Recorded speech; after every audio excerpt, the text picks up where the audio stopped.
Esta noche exploraremos la historia completa de la cocaína, desde las montañas de los Andes hasta los palacios más lujosos y los despachos donde se decidió el destino de naciones enteras. Una travesía que revela cómo una hoja sagrada, venerada por pueblos originarios como medicina y ofrenda divina, terminó convertida en un polvo que financió guerras, corrompió dinastías, derribó gobiernos y arrastró imperios hacia su decadencia. Exploraremos su papel en rituales sagrados antiguos, el saqueo colonial y la explotación minera, la fascinación de médicos europeos que la presentaban como cura milagrosa, la obsesión de aristócratas y artistas que la consumían como símbolo de distinción, y finalmente, el auge de carteles modernos que la transformaron en la droga más temida y deseada del planeta. Pero antes de comenzar, dale like, suscríbete al canal y escribe en los comentarios desde qué ciudad nos estás viendo. Nos encanta leerte. La hoja sagrada de los Andes. Mucho antes de que un químico europeo investigara en laboratorios o que un narco colombiano escondiera cargamentos en avionetas, la historia de la cocaína comenzó con una hoja verde pequeña y aparentemente inofensiva que crecía en las laderas húmedas de los Andes. Quechuas y aymaras la llamaban simplemente la hoja de la vida. El significado sagrado. Para los pueblos originarios, la coca no era droga ni pecado, sino un puente con lo divino, un remedio contra el hambre y el frío, y un código social que tejía relaciones en comunidades que vivían a más de 3.000 metros de altura, donde el aire era tan delgado que hasta los pulmones parecían pedir misericordia. Ahí, donde el maíz apenas sobrevivía y el frío mordía los huesos, la coca se volvió una segunda piel.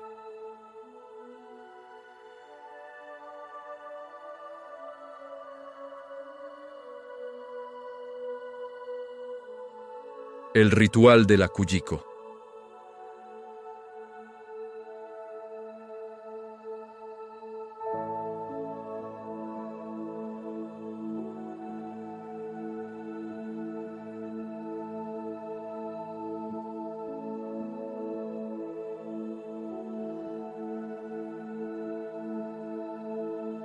El ritual de la Cuyiko, ese lento masticar de hojas hasta formar una bola en la mejilla, era más que un gesto físico, era un acto de comunión.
Cada trabajador en Potosí necesitaba un suministro constante para no caer muerto a mitad del turno.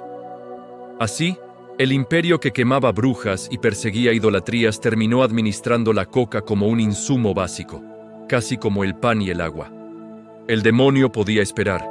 Lo urgente era que la plata siguiera saliendo de las montañas para llenar las arcas de Sevilla. Mitos de origen. En los mitos andinos, la hoja estaba ligada a relatos de origen.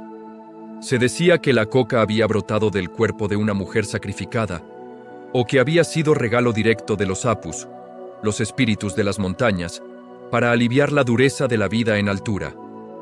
Esa sacralidad se veía en la forma en que la hoja acompañaba cada etapa de la vida.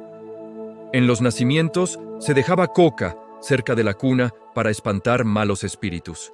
En los matrimonios, los novios compartían un puñado como símbolo de unión. En los entierros se colocaba coca en las manos del difunto para que no pasara hambre en su tránsito al más allá. No había momento importante sin coca, y quien no la recibía quedaba marcado como ajeno, como extraño, casi como enemigo. La gran ironía, la ironía de todo esto es que aquella hoja, que servía para unir comunidades, terminaría siglos más tarde dividiendo continentes enteros, desatando guerras, narcodictaduras y un mercado negro capaz de corromper gobiernos completos. Pero en el origen no había polvo blanco ni líneas sobre mesas de mármol. Solo había un puñado de hojas verdes discretas, cargadas de significados profundos.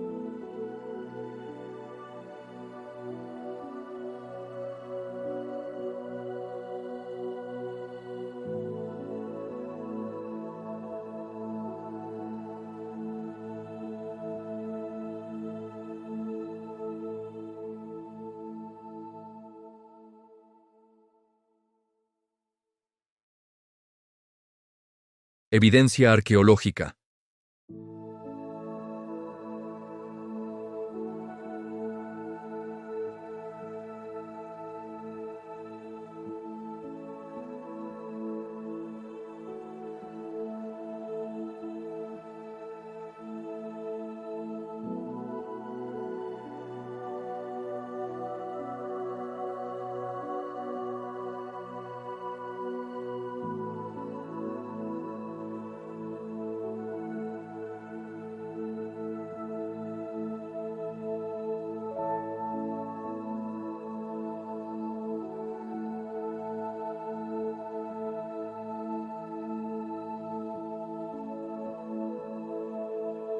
Así comenzó la historia de la coca, como un hilo verde que atravesaba montañas y generaciones, un símbolo de resistencia y de sacralidad. Nada de glamour decadente ni de discotecas iluminadas con luces estroboscópicas. Aquí, en el corazón de los Andes, todo era tierra, frío, aliento entrecortado y hojas masticadas que servían tanto para hablar con los dioses como para seguir vivo un día más. Y aunque ningún indígena pudo imaginarlo, aquel hábito ancestral se transformaría siglos después en el negocio criminal más rentable de la tierra. Una ironía cruel. La hoja que antes se entregaba como ofrenda en altares de piedra, hoy se esnifa en los baños de mármol de los palacios modernos. La llegada de los conquistadores. Cuando los conquistadores españoles llegaron a los Andes cargados de cruces espadas y la ambición infinita de arrancarle al suelo metales preciosos, se toparon con un paisaje hostil y con pueblos que ya tenían su propia manera de sobrevivir en semejante infierno de altura. Entre todo lo que vieron, templos de piedra, rituales extraños, oro que brillaba en los altares, había algo que no encajaba en su lógica europea. Esa costumbre de masticar hojas verdes como si fueran un tesoro. Al principio lo despreciaron, lo llamaron brujería, un vicio pagano, un invento del demonio para embrutecer a los indios.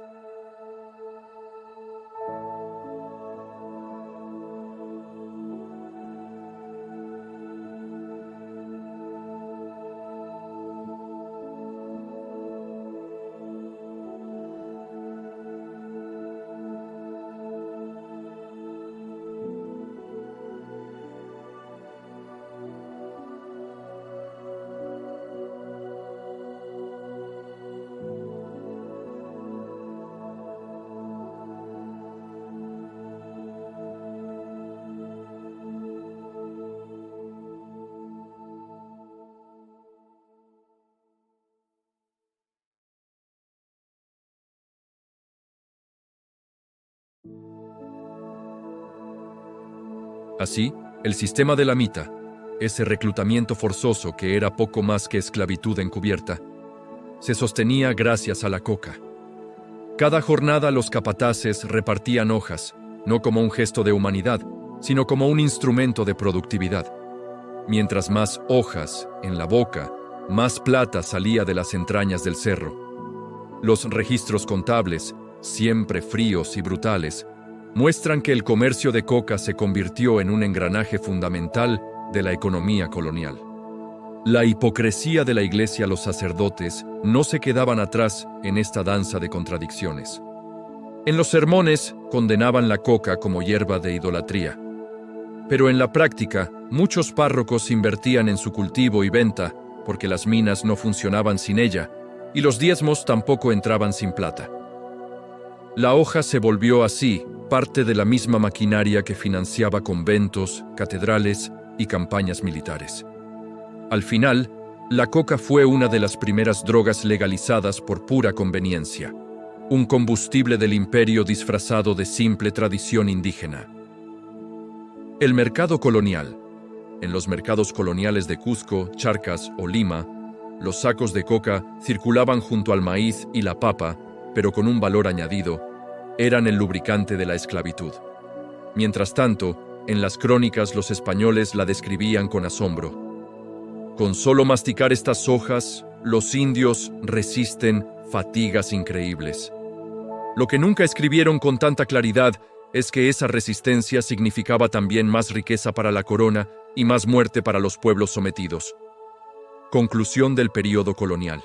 Así, en pleno siglo XVI, la coca dejó de ser solo ofrenda a los dioses andinos para convertirse en ofrenda al oro y la plata de Europa.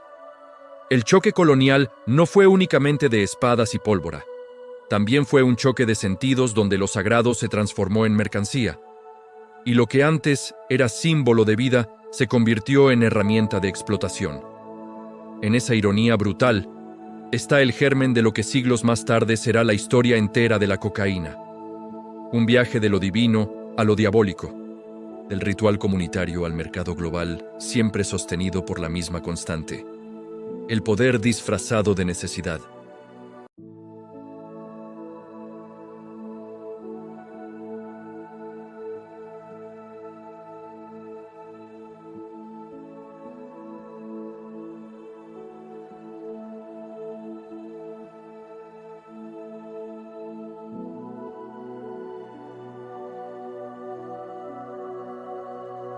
La coca como enemigo espiritual.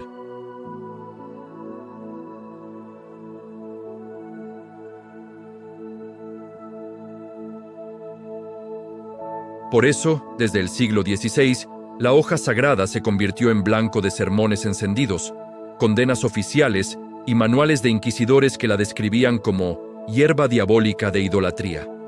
El problema era claro: mientras los sacerdotes la maldecían en público, en privado sabían que sin coca no había minas y sin minas no había diezmos ni plata para construir catedrales.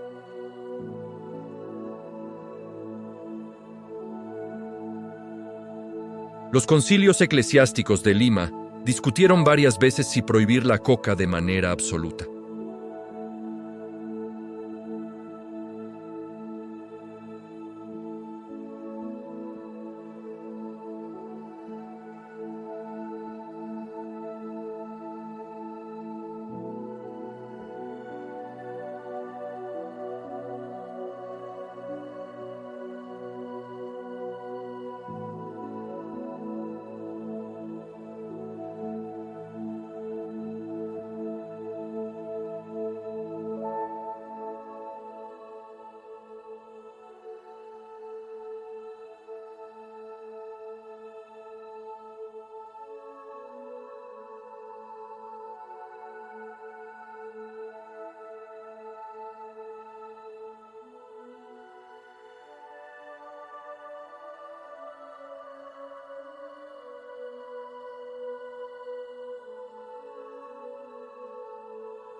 Sin embargo, la persecución nunca pudo arrancar del todo la costumbre, porque la coca estaba demasiado enraizada en la vida cotidiana.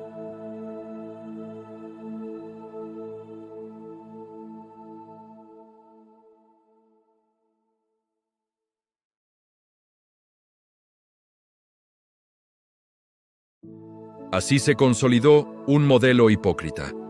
En las misas, Los sacerdotes exigían renunciar a la coca como símbolo de paganismo, mientras en los mercados y haciendas la administraban como mercancía bendecida.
Los primeros intentos de aislar el principio activo fueron más bien torpes.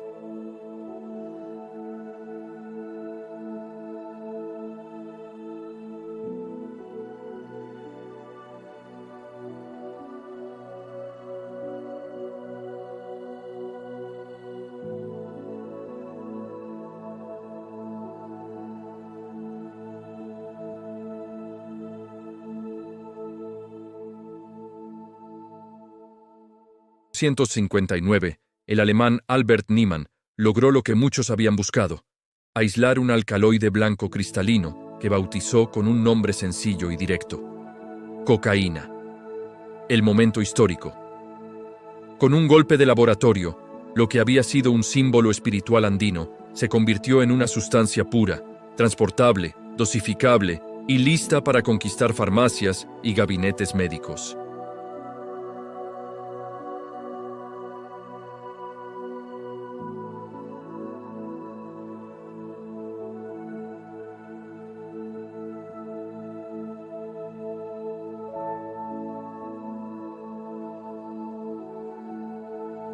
Esos experimentos, que hoy parecerían meros apuntes de química amateur, marcaron el inicio de la metamorfosis de la coca en la droga global que conocemos.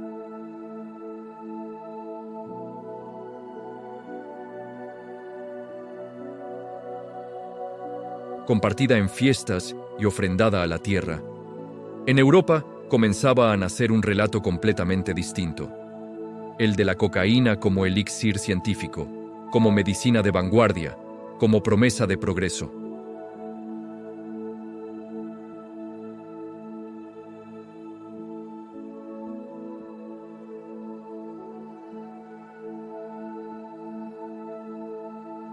Lo que para los indígenas era un lazo con los dioses, para los europeos se volvió un objeto de consumo empaquetado, medido en gramos y vendido en frascos de vidrio.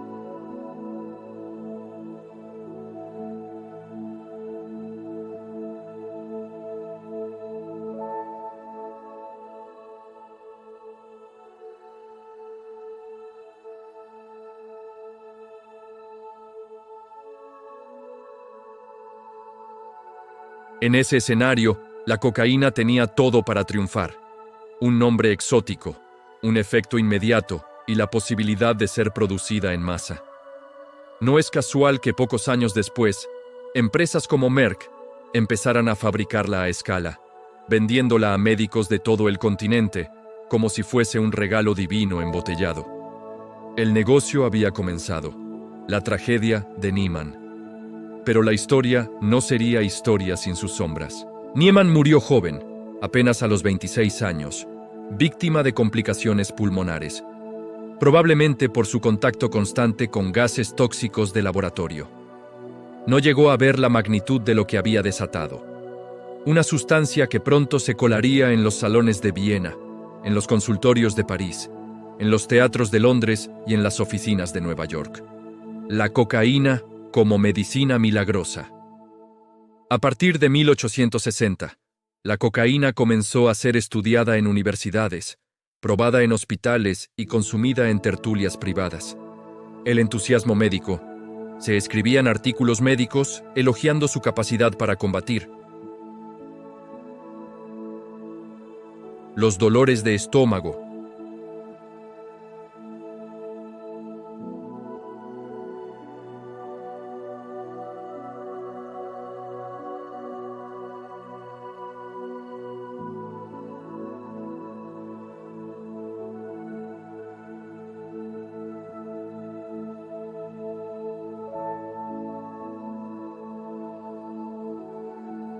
Cada médico que la recomendaba como estimulante daba prestigio al compuesto.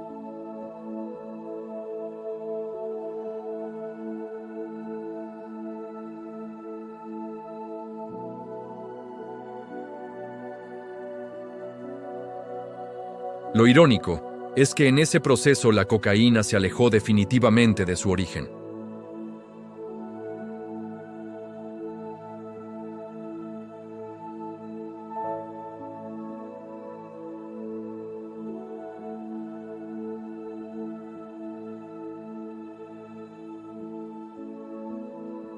Pero en su forma aislada y purificada, la cocaína era otra cosa. Un estimulante potente que podía administrarse en dosis altas, sin el filtro de la tradición ni la moderación del uso colectivo.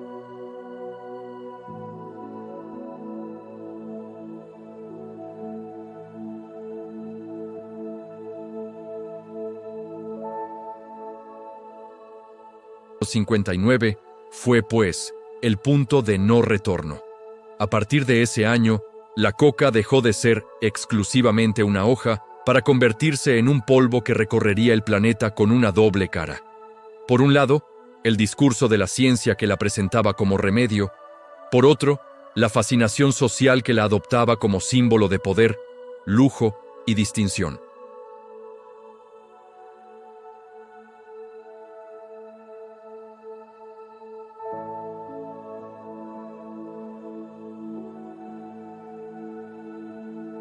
Lo que empezó como una tesis doctoral terminó alimentando guerras, dictaduras y fortunas ilegales. Y así, entre matraces y microscopios, nació el polvo que corrompería dinastías enteras. Sigmund Freud, el evangelista de la cocaína. Si la cocaína hubiera necesitado un agente de publicidad en el siglo XIX, difícilmente habría encontrado a alguien más entusiasta y más influyente que un joven médico vienés llamado Sigmund Freud. El médico ambicioso. Antes de convertirse en el padre del psicoanálisis y en la figura monumental de la teoría de los sueños y la represión, Freud era un neurólogo desconocido, hambriento de reconocimiento, que veía en cada sustancia nueva una oportunidad para dejar su nombre grabado en los anales de la medicina. Y cuando la cocaína llegó a sus manos embalada en frascos con el sello de la empresa Merck, Freud creyó haber encontrado la llave mágica que abriría todas las puertas. La cura contra la depresión, la fatiga, la impotencia, la adicción a la morfina y hasta los dolores de estómago. Übercoca, 1884. En 1884 escribió su célebre ensayo Übercoca, donde se deshacía en elogios hacia la sustancia, describiéndola como medicina maravillosa y recomendándola con una confianza que hoy solo podríamos asociar con un vendedor de humo disfrazado de científico. Freud no se limitó a escribir. Probó la cocaína en sí mismo en sus pacientes, en sus amigos, en su prometida Martha Bernays, a quien le enviaba cartas apasionadas asegurándole que la sustancia la haría sentirse feliz y vigorosa. La promesa milagrosa. En un mundo médico, aún dominado por las sangrías, los purgantes y las aguas termales, la cocaína parecía un rayo de modernidad. Una droga que estimulaba el ánimo, aclaraba la mente, y en dosis bajas ofrecía un efecto que Freud consideraba casi milagroso. Sus informes la presentaban como un tónico sin riesgos, un aliado contra los trastornos nerviosos, y llegó incluso a sugerir que podía ser utilizada para combatir el alcoholismo, la dependencia de la morfina, la timidez social, la impotencia sexual, la depresión. La ironía brutal, como siempre, es que en la práctica estaba recomendando cambiar una adicción por otra aún más devastadora: el contagio médico.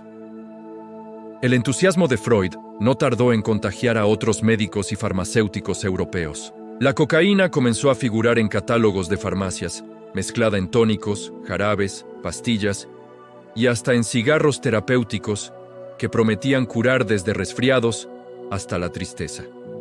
El propio Freud, en sus experimentos, aseguraba que el polvo blanco devolvía la confianza social a los tímidos, la energía a los agotados, la potencia sexual a los deprimidos.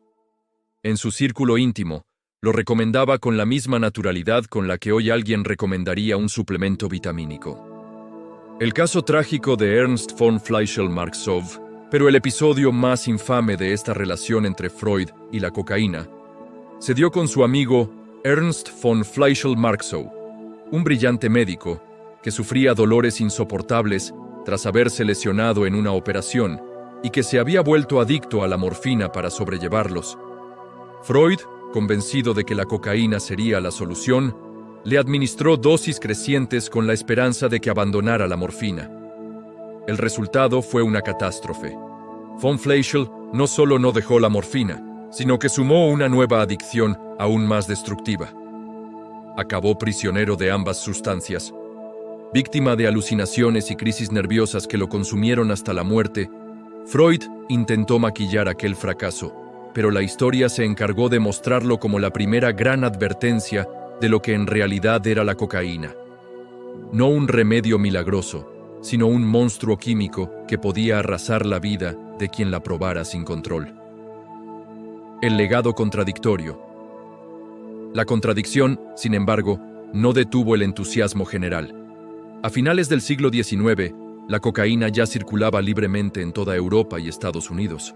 Se vendía como analgésico anestésico ocular en operaciones pioneras, tónico para madres nerviosas, ingrediente de refrescos. Freud, por su parte, nunca llegó a reconocer del todo el desastre que había provocado con su defensa de la sustancia. Aunque más tarde en su carrera se alejaría del tema, la huella de sus escritos iniciales había legitimado el consumo médico y social de la cocaína durante décadas. El publicista involuntario, lo irónico, es que sin proponérselo, Freud fue uno de los grandes publicistas involuntarios de la cocaína.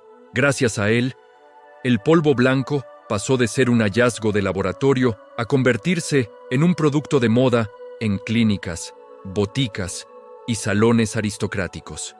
La misma voz que luego hablaría de la represión, del inconsciente y de la sexualidad reprimida, fue la que en su juventud recomendó con absoluta confianza una droga que terminaría destruyendo vidas, corrompiendo gobiernos y alimentando guerras. Y en esa paradoja está condensada la historia de la cocaína, siempre presentada como solución, siempre terminando en desastre. Coca-Cola. De tónico medicinal a imperio global. Si algo caracteriza a la historia de la cocaína, es su capacidad camaleónica para reinventarse. Pasar de ritual indígena a fármaco de laboratorio y, en uno de los giros más absurdos de todos, transformarse en ingrediente de la bebida más famosa del planeta. John Stith Pemberton y su búsqueda. A finales del siglo XIX, un farmacéutico de Atlanta llamado John Stith Pemberton, veterano de la Guerra Civil estadounidense y adicto a la morfina, Buscaba un sustituto que le devolviera la energía y al mismo tiempo pudiera vender como tónico medicinal. La inspiración. Vin Mariani. Inspirado en los vinos de coca que circulaban por Europa, sobre todo el célebre Vin Mariani, una mezcla de vino bordelés con extracto de cocaína que era promocionada con entusiasmo por papas, reyes y escritores, Pemberton ideó su propia fórmula. El nacimiento de Coca-Cola, un jarabe de extractos de hojas de coca y nuez de cola, mezclado con agua carbonatada para darle burbujas. El resultado lo bautizó con un nombre simple y pegadizo: Coca-Cola. La bebida, que hoy representa la globalización y el capitalismo en estado líquido, nació como medicina milagrosa. Se anunciaba en periódicos y boticas como cura para la fatiga, la indigestión, los dolores de cabeza, como afrodisíaco, el contenido real.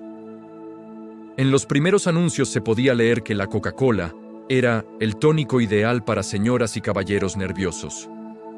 Y no era mentira del todo, contenía cocaína real en dosis suficientes para animar a cualquiera. Durante las primeras décadas, cada vaso de Coca-Cola contenía alrededor de 9 miligramos de cocaína, suficiente para darle al consumidor una sensación inmediata de vigor y euforia ligera.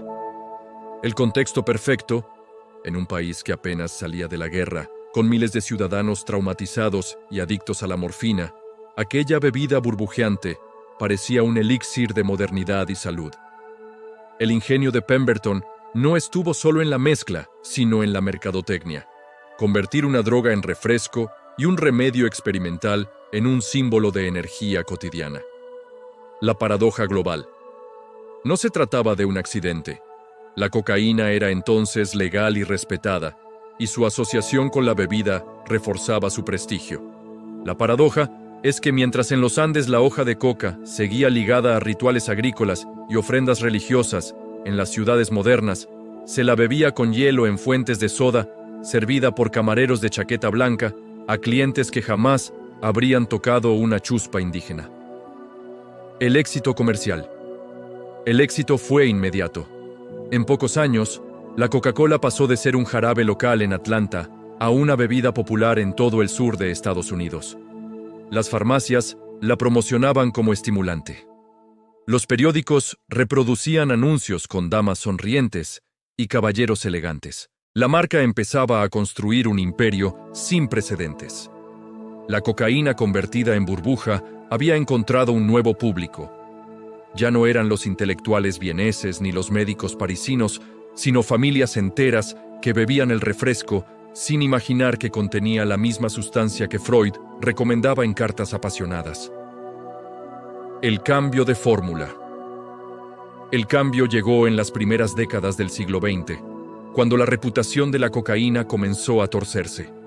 Los excesos, las primeras adicciones documentadas y las crecientes críticas de médicos prudentes obligaron a la empresa a modificar su receta. Bajo presión legal y social, Coca-Cola eliminó gradualmente la cocaína de su fórmula, aunque mantuvo extractos descocainizados de la hoja para conservar el sabor. El mito sobrevive. Lo curioso es que incluso después de retirar el alcaloide, la compañía nunca abandonó la asociación con la energía y la vitalidad. El marketing ya había hecho su trabajo y el mito de la bebida como fuente de fuerza sobrevivió más allá de la química real. De la mina al refresco. Lo que empezó como un tónico de guerra civil terminó convertido en el emblema del consumo global, y la cocaína, aunque ya no corría en las botellas, siguió presente en el imaginario. Había sido la chispa original que permitió a Coca-Cola construir su mito. La ironía es cruel, una droga que siglos antes había servido para soportar la esclavitud en Potosí. Ahora era embotellada en Atlanta como un símbolo de bienestar y modernidad. De la mina al refresco, del ritual al anuncio publicitario, la cocaína se había convertido en mercadotecnia blanca, y ese éxito marcaría el camino para algo aún mayor. Su consolidación como símbolo de estatus en la Belle Époque y su entrada triunfal en los salones de la alta sociedad. La historia de la cocaína no puede entenderse sin pasar por los quirófanos del siglo XIX, cuando el descubrimiento de sus efectos anestésicos la convirtió en una especie de varita mágica para los médicos. En una época en la que las operaciones eran una tortura pública, los pacientes debían ser amarrados a la mesa con correas de cuero, mientras 4 ayudantes los sujetaban con fuerza bruta, y el cirujano cortaba a toda velocidad con cuchillas rudimentarias que parecían más herramientas de carnicero que instrumentos científicos. El aire de los teatros quirúrgicos se llenaba de gritos desgarradores, olor a sangre caliente y a veces a vómito, porque el dolor era tan insoportable que muchos morían directamente del shock antes de que llegaran a la sutura. Los espectadores, estudiantes de medicina y curiosos, se agolpaban en las gradas como en un anfiteatro romano, porque las operaciones eran espectáculo público y prueba de valor. La llegada de un polvo blanco capaz de adormecer los nervios se percibió como un milagro caído del cielo. No era solo un estimulante para la élite, ni un tónico en los cafés bohemios de París o Viena. En las manos de los doctores, prometía inaugurar una era completamente nueva en la medicina, una en la que el cirujano pudiera tomarse su tiempo, ser preciso explorar el interior del cuerpo humano sin que el paciente se retorciera de agonía. El punto de inflexión llegó en septiembre de 1884 en Viena.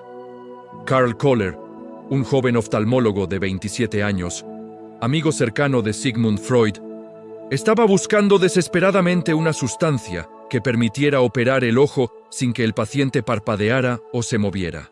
Freud le había hablado largamente de la cocaína, de sus efectos estimulantes, de cómo quitaba el cansancio y levantaba el ánimo, pero Koller pensó en otra dirección.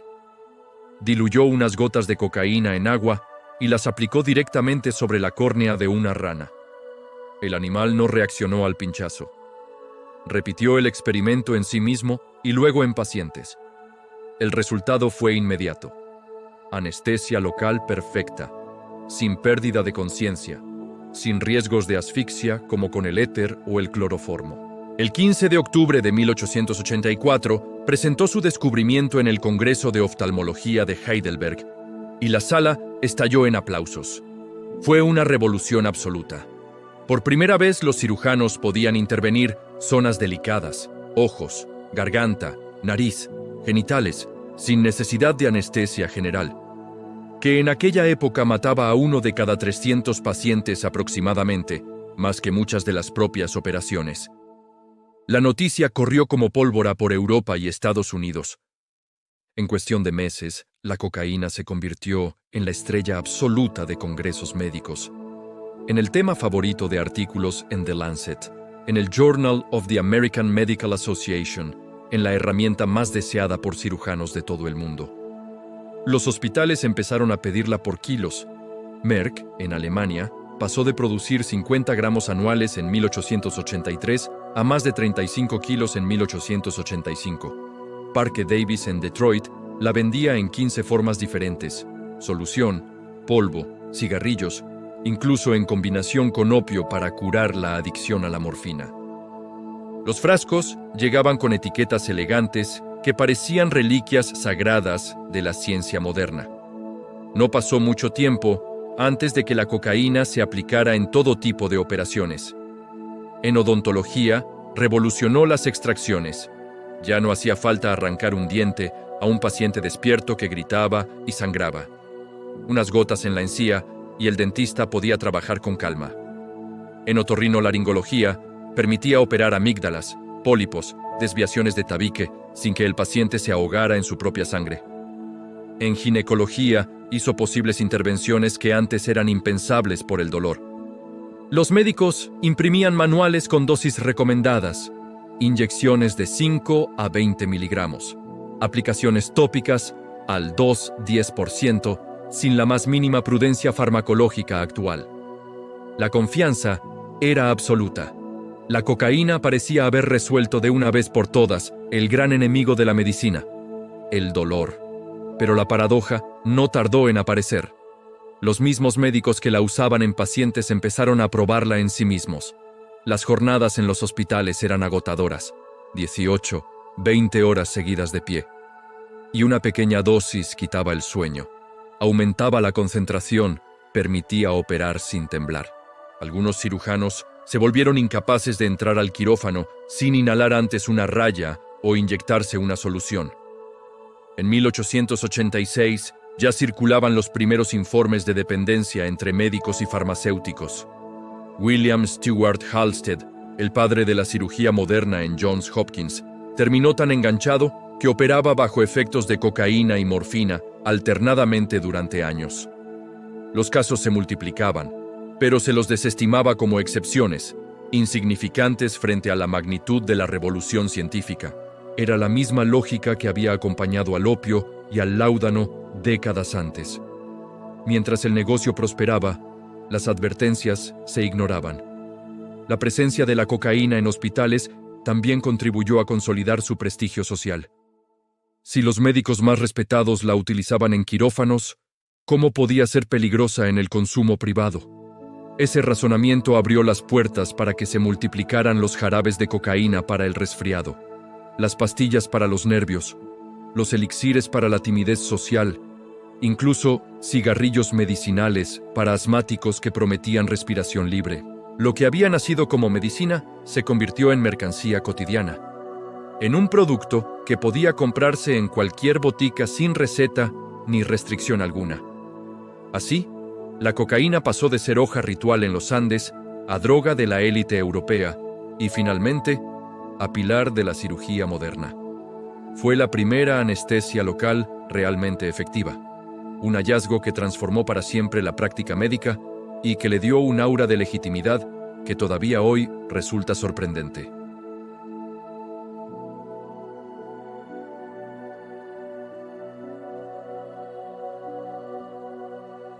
Nadie quería admitir que en esa misma victoria habían liberado también un monstruo silencioso que pronto escaparía de los quirófanos para instalarse en las calles.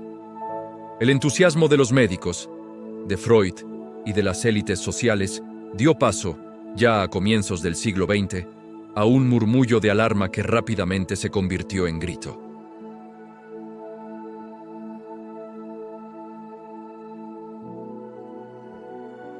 El polvo que había viajado desde las minas de Potosí hasta los quirófanos de Viena se transformó en el enemigo número uno de gobiernos que descubrieron demasiado tarde que habían dejado entrar al demonio por la puerta principal de la ciencia. A finales del siglo XIX y los primeros años del XX, la cocaína se vendía completamente libre en farmacias en forma de pastillas, jarabes, vinos, cigarrillos terapéuticos, incluso en caramelos para la tos. Los anuncios prometían curar el asma, la sinusitis, la ansiedad, la depresión, la timidez social.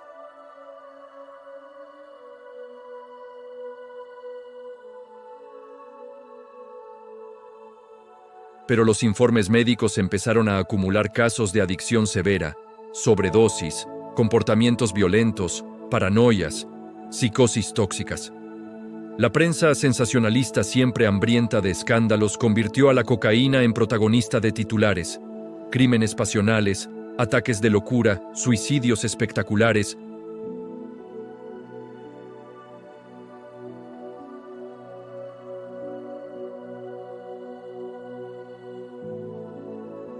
Estados Unidos tomó la delantera en la cruzada. El consumo masivo entre trabajadores portuarios, músicos negros de Nueva Orleans, soldados, prostitutas y hasta niños que compraban restos en farmacias, encendió todas las alarmas. En 1906, se aprobó la Pure Food and Drug Act, que obligó por primera vez a etiquetar los productos que contenían cocaína y otras drogas. De pronto, los jarabes y los vinos de coca tuvieron que reconocer en sus etiquetas lo que antes se anunciaba con orgullo. En 1914, llegó el golpe definitivo. La Harrison Narcotics Tax Act convirtió a la cocaína en sustancia controlada, impuso impuestos prohibitivos y registros estrictos, limitando drásticamente su venta legal. Lo que antes era un negocio abierto se convirtió de la noche a la mañana en un mercado clandestino. Europa siguió el ejemplo con pocos años de diferencia. Alemania prohibió la venta libre en 1920. Francia, en 1916. Inglaterra, con la Dangerous Drugs Act de 1920. Las farmacias que habían hecho fortunas vendiendo cocaína como si fueran caramelos tuvieron que retirar sus frascos de las vitrinas y destruir existencias. La prensa médica, que en décadas anteriores la había celebrado como maravilla científica, cambió completamente de tono y empezó a hablar del veneno blanco, de la epidemia urbana, de la amenaza social. Lo curioso es que estas prohibiciones no surgieron solo por razones de salud pública. Había un trasfondo político y racial evidente. En Estados Unidos la cocaína se asociaba a los negros del sur, a quienes se acusaba de volverse superhumanos y cometer violaciones bajo sus efectos. En el norte se vinculaba a inmigrantes chinos y mexicanos. En Europa se la relacionaba con obreros rebeldes, anarquistas, soldados desmoralizados tras la Gran Guerra. Los gobiernos temían que el consumo masivo minara la productividad laboral, afectara la disciplina militar y desestabilizara el orden social. Demonizar la cocaína era también una forma de controlar a esos grupos marginales, de criminalizar costumbres y reforzar jerarquías raciales y de clase.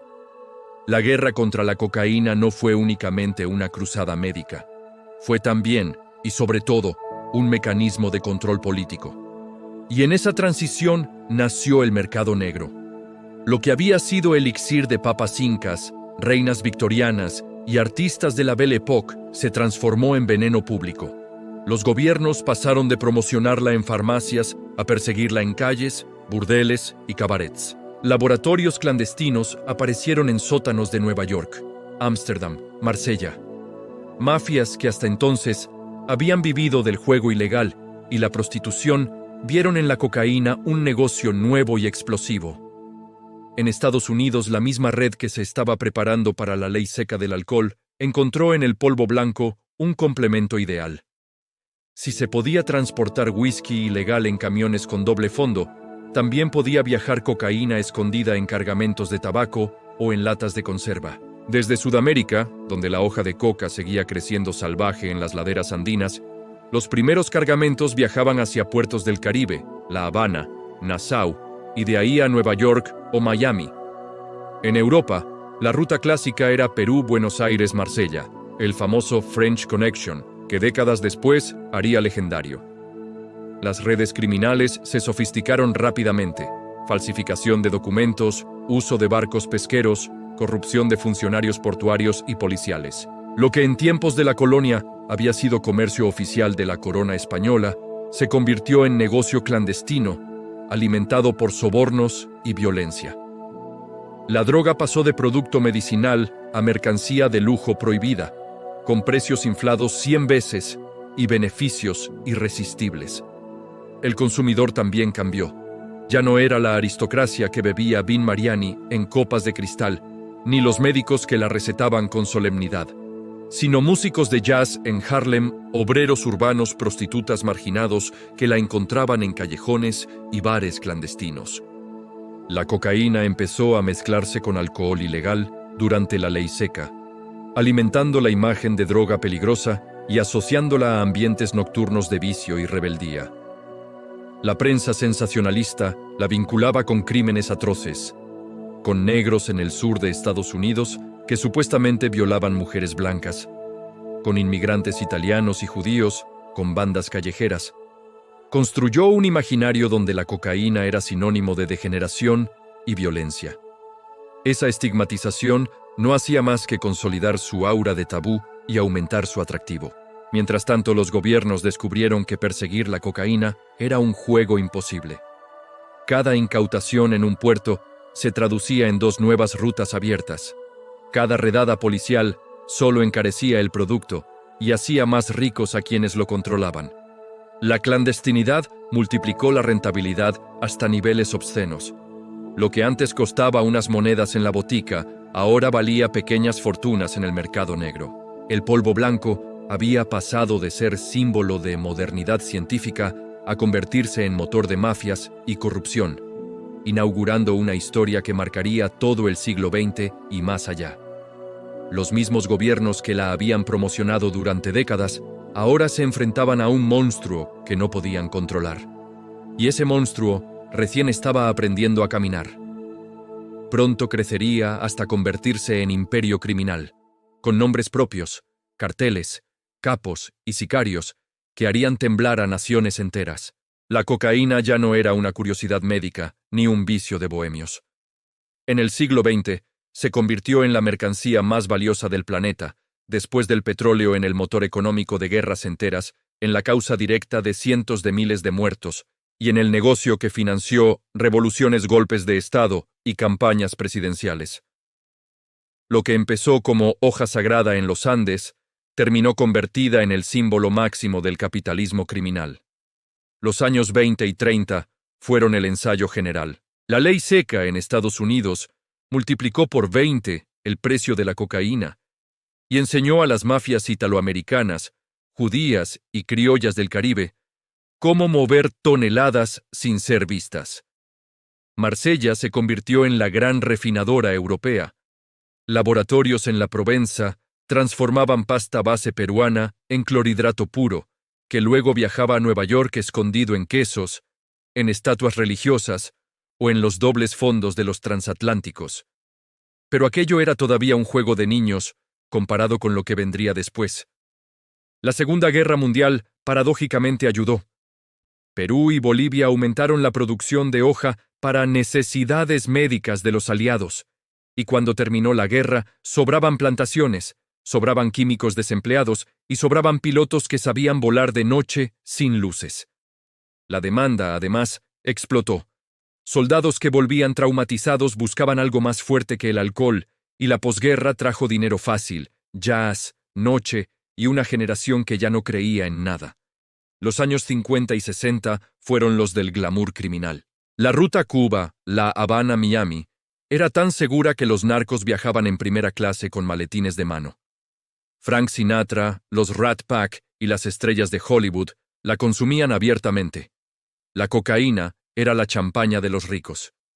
En Europa, desde Saint-Tropez hasta Portofino, era el polvo que acompañaba las fiestas de la jet set. Nadie hablaba todavía de carteles. Eran empresarios elegantes con aviones privados y cuentas en Suiza. Todo cambió en los 70. 3 hechos lo precipitaron todo.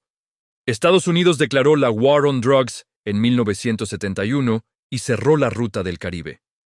Chile, tras el golpe de Pinochet, se convirtió en el gran proveedor de pasta base de alta calidad. Un grupo de jóvenes emprendedores colombianos, Pablo Escobar, los hermanos Ochoa, José Rodríguez Gacha y Carlos Leder, entendieron que si controlaban toda la cadena, cultivo, refinado, transporte y distribución, los beneficios serían astronómicos. Así nació el Cartel de Medellín. En menos de 10 años, convirtieron a Colombia en el proveedor del 80% de la cocaína del mundo. Construyeron laboratorios del tamaño de fábricas químicas en medio de la selva. Pistas de aterrizaje cada 50 kilómetros, flotas de aviones Cessna y hasta submarinos artesanales.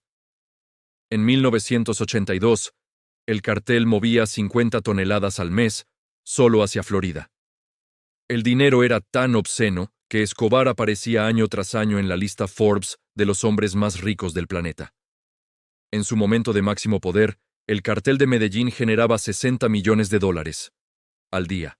Llegó a ofrecer pagar la deuda externa de Colombia, entonces $10.000 millones, a cambio de que lo dejaran en paz. Pero el dinero también compró violencia nunca vista. El narcoterrorismo se volvió término cotidiano. Magnicidios. El candidato presidencial, Luis Carlos Galán, el ministro de Justicia, Rodrigo Lara Bonilla. Coches bomba. El del edificio del DAS en Bogotá, 100 muertos. Aviones comerciales derribados. Avianca, 203, 107 muertos. Atentados contra policías, jueces, periodistas. Medellín llegó a tener 15 homicidios diarios. Escobar decía, plata o plomo. Y casi siempre era plomo. Mientras Medellín se desangraba, en el Valle del Cauca, nacía el otro monstruo, el Cartel de Cali. Más discretos, más empresariales, menos violentos en apariencia.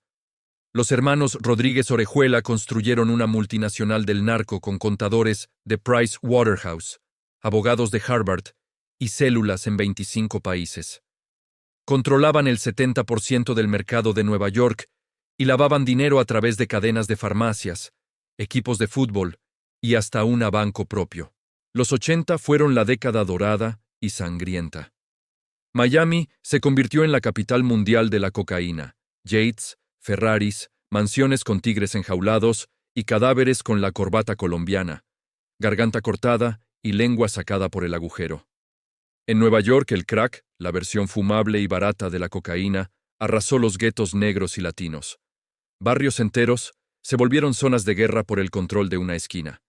En 1989, Washington, D.C., superó por primera vez a cualquier ciudad del mundo en tasa de homicidios. La caída de los grandes carteles no terminó nada. Solo fragmentó el negocio. Escobar, muerto en 1993. Los Rodríguez extraditados en 1995. Legder preso de por vida. Pero la demanda no bajó. México tomó el relevo. Los carteles mexicanos, que antes solo habían sido transportistas, se convirtieron en dueños absolutos de la cadena. El de Sinaloa, el de Tijuana, los Zetas, el del Golfo, Jalisco Nueva Generación, nombres que hoy suenan más que muchos países. En los 2000 y 2010, la guerra se volvió industrial. Decenas de miles de muertos al año en México, fosas comunes con cientos de cuerpos disueltos en ácido, cabezas cortadas en discotecas, narcomantas colgadas de puentes. El ejército mexicano peleó batallas reales contra sicarios con lanzacohetes y blindados artesanales. Más de 400,000 muertos desde 2006, según cifras oficiales. Y la cocaína seguía llegando. Al mismo tiempo, el negocio se diversificó y se globalizó como nunca. Europa superó a Estados Unidos como mercado más rentable. Un gramo en Londres o Ámsterdam vale 3 veces lo que en Miami. Los puertos de Amberes, Rotterdam y Algeciras se convirtieron en las nuevas puertas de entrada. Las mafias albanesas, la Ndrangheta italiana, los clanes marroquíes y las bandas británicas controlan ahora la distribución europea. En África Occidental, países enteros, Guinea-Bissau, Mali, se convirtieron en narcoestados. En Asia y Oceanía el consumo crece al 20% anual. Hoy, en 2025, la cocaína es más pura, más barata y más disponible que nunca en la historia. Colombia produce todavía cerca de 2,000 toneladas al año. Perú y Bolivia, juntas otras 1,000. El precio callejero en Estados Unidos ha caído un 80% en términos reales desde 1980, mientras la pureza ha subido. Se mueve en contenedores marítimos, hasta 10 toneladas en un solo cargamento, en narcosubmarinos que cruzan el Atlántico, en aviones privados que aterrizan en pistas clandestinas de España o Bélgica, en drones en maletas con carbono para engañar a los perros. Y el consumo no para de crecer. La cocaína ya no es droga de ricos ni de pobres. La consumen banqueros en la City de Londres, estudiantes en universidades de élite, obreros en turnos de noche, madres que quieren aguantar el día, adolescentes en discotecas. La OMS calcula que hay 22 millones de consumidores habituales en el mundo, probablemente muchos más, y cada año mueren directamente entre 100,000 y 200,000 personas por ella, sin contar los asesinatos relacionados con el tráfico. Después de 150 años de prohibición absoluta, después de billones de dólares gastados en erradicación, fumigación, guerra, cárceles y balas, la cocaína nunca había estado tan triunfante. Los carteles son hoy más ricos y más sofisticados que nunca. Se han vuelto empresas transnacionales que cotizan en bolsa disfrazadas, que tienen sus propios bancos, sus lobbies en el Congreso y sus ejércitos privados. La hoja sagrada de los incas, la planta que curó el dolor del mundo en los quirófanos del siglo XIX, el polvo que sedujo a Freud y a Sherlock Holmes, se ha convertido en la mercancía que más sangre ha derramado en la historia moderna, después de las armas y el petróleo. Y mientras escribo estas líneas, en algún lugar de la selva del Putumayo, un campesino está pisando hoja con querosene y ácido sulfúrico. En algún puerto de Ecuador, un contenedor está siendo sellado con 8 toneladas rumbo a Europa, y en alguna discoteca de Madrid o Nueva York, alguien está pagando 100 euros por un gramo que le costó al productor $300 la kilo. El imperio del polvo blanco no tiene fecha de caducidad. Y el mundo, después de todo este tiempo, todavía no ha encontrado la forma de vivir ni con él, ni sin él.